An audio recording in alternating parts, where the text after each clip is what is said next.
I'm Vila Spiderhawk, and I'm going to read an excerpt from Hidden Passages, Tales to Honor the Crones.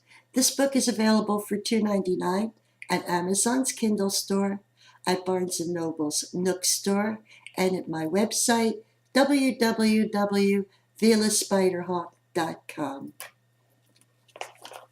An oceanless beach, whiter than mother of pearl, rolled in dunes as far as I was able to see. Only a few forlorn trees clawing at the sky with glassy talons interrupted the unrelenting white. Jagged canes, shiny and sharp as swords, hung from the branches of a handful of white-flocked evergreens. Just looking at their blades made my old gashes prickle. There wasn't a footprint anywhere.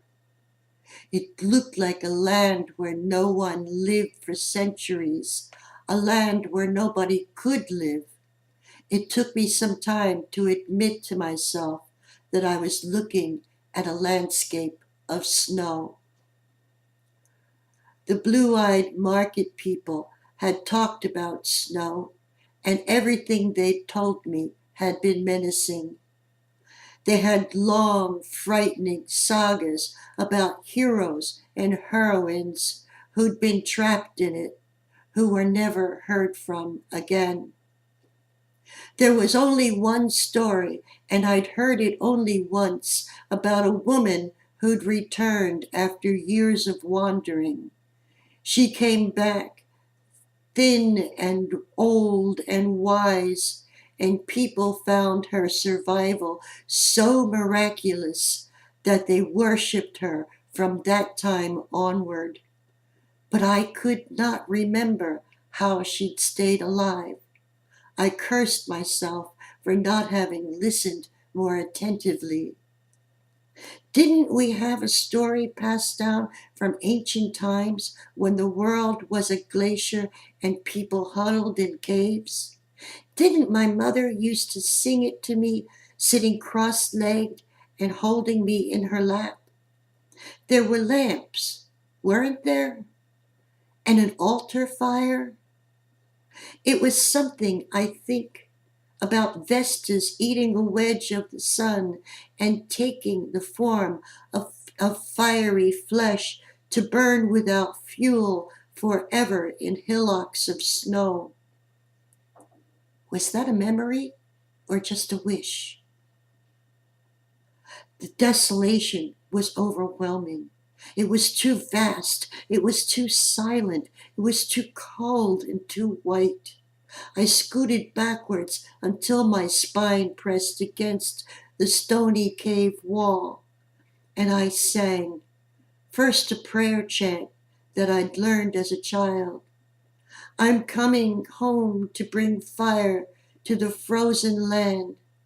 I am come to spread my fiery hand over the plains and into human souls.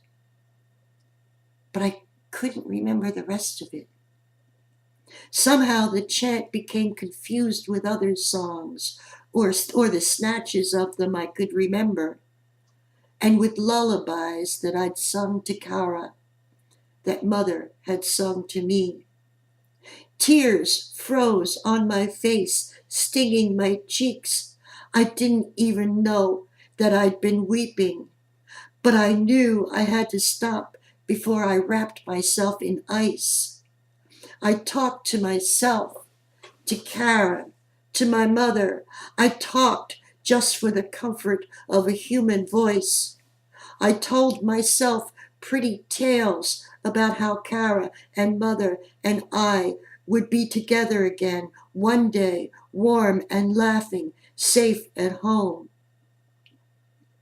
But I didn't believe my stories, nor did I believe my prayers. Worst of all, I no longer believed I could protect my child.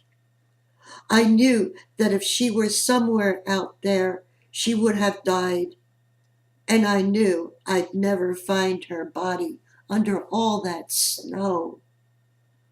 I knew I was helpless to save Kara because I couldn't even save myself.